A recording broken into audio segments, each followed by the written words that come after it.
Do you know, I think fear is the number one thing that holds people back from sharing their faith more naturally and more positively and more happily. That was certainly my story. I know when I was first in the workplace, I worked for the health service in the UK for 6 years, and I did not talk about my faith. I was very much an undercover Christian. Outside of work, I was actively involved in church. Inside of work, I took my little light of faith and I put it under a bowl, and I put the bowl inside a box, and I surrounded the box by blackout curtains.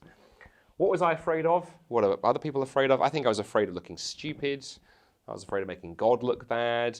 I was afraid of being asked a question I couldn't answer. What if somebody asked me a question about science or sex or suffering or even, heaven forbid, a topic that doesn't begin with S? I think I would be afraid of standing out from the crowd. Workplaces can be very conformist places. Perhaps even afraid of what would be the implications of my career. I start talking about my faith and I get a reputation for being odd, and maybe that might affect my promotion prospects. All of those fears were there. And I think those and others are very, very common ones.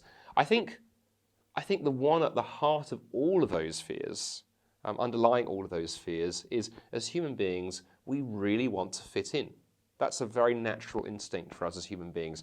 And I think we are naive if, as Christians, we think, oh, we're immune from general psychology. We want to fit in. We're wired to be social creatures.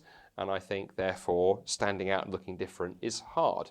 And so that's why for many of us as Christians, we find it difficult as the world gets more secular and we're standing up and saying, I'm a Christian, it's going to make us look different, it's going to get harder.